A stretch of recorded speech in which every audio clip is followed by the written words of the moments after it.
Hey guys, what's going on? Andrew here, and I was riding down the road today, heading back from getting some Buffalo Wild Wings. Pretty good wings too. But anyways, pulling into the driveway, I stopped to check my mailbox, and when we came to a stop, I heard a screeching noise. So I knew, as soon as I heard it, I knew what it was.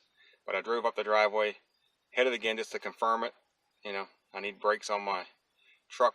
So I got down to the house, pulled the rear wheel on my 05 Chevy Trailblazer, and sure enough, the brakes are basically down to the rivets, so to speak. There's no rivets on them, but you get the point. It's Friday night, about 7 o'clock.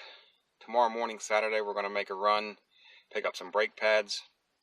Also going to stop by my favorite store, Harbor Freight. Going to pick up a couple tools, and we're going to do a brake job on this 05 Chevy Trailblazer. Now I checked the back brakes, and the back brakes are down to the rivets basically. I haven't checked the front ones yet. I'm going to check the front ones before I run into town tomorrow. If I got to do front brakes, we'll do all 4 brakes all the way around. If not, we'll just do the rear brakes. Okay, so we're on the back of a 2005 Chevy Trailblazer, and if you can see that or not, down inside there, really can't see it, but the pad's basically going. Once I get these pads off, I'll show you what I'm talking about. So we're on the driver's side here. The rotor don't look too bad. It feels smooth. So there's no like big divots or big chunks. Yeah. So that should be good. So I'm gonna go ahead and pull this caliper off. I got some bolts back here. Got a bolt here. And got a bolt down here. And then the caliper should pull off. And we can get these old pads out and get the new pads in. So I got my caliper off here. Now it's just the 2 bolts, like I said, up top and down below. And they're not real big bolts. That's the bolt there that holds it in. It's torqued onto like 20 foot-pounds of pressure, not on very tight. So what I did on the top bolt, I used the 1/2-inch teardrop with the 1/2-inch impact, which knocked it off real quick, and that did a really good job. But on the bottom side back here, this bar right here wouldn't let me get in to get that bolt. So it was sitting on here and I couldn't get that bolt at all. So I had to go and I brought out the 3/8 teardrop and I put one of my chrome shortwell sockets on and got it off. Now originally I wanted to try to use this, but this thing's not even going to begin to get inside there. It's just too big and bulky for that. But it did take the lug nuts off. So we're going to take a look at these pads. You can see the pads, how far down they were. They were basically, like I said, to the rivets. There's no rivets on there, but they're definitely used up. So that's the 2 pads there.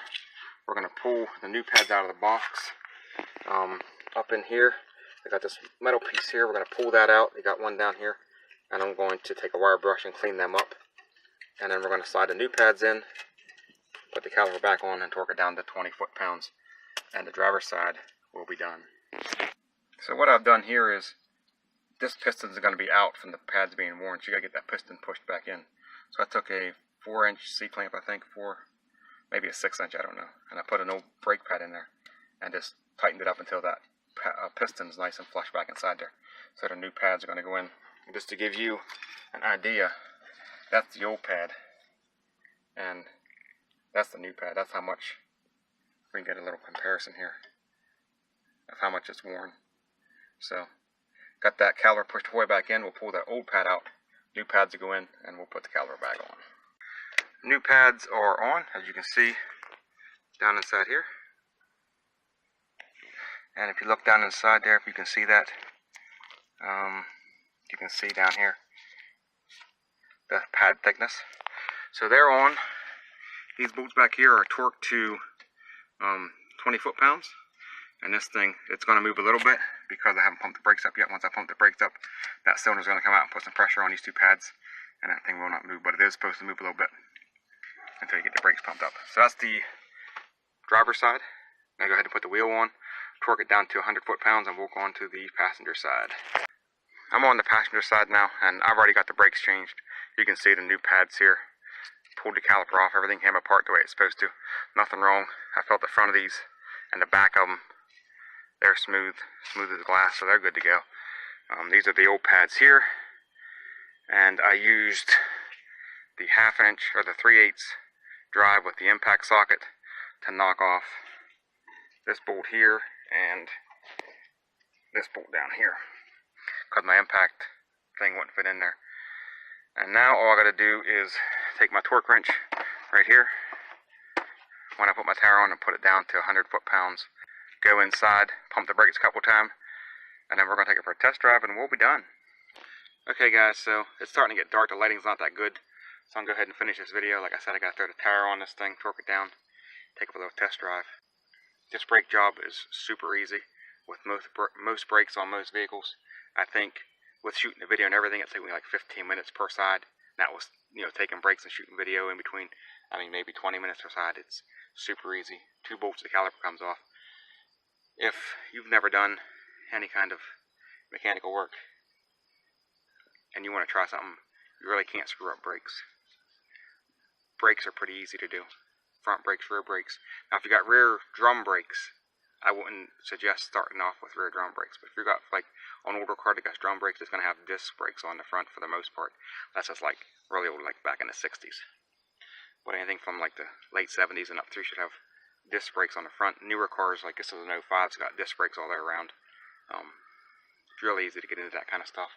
So if it's something you want to try to do, they're really easy to tackle. You can watch tons of YouTube videos that'll go step by step through, and it's a really easy job.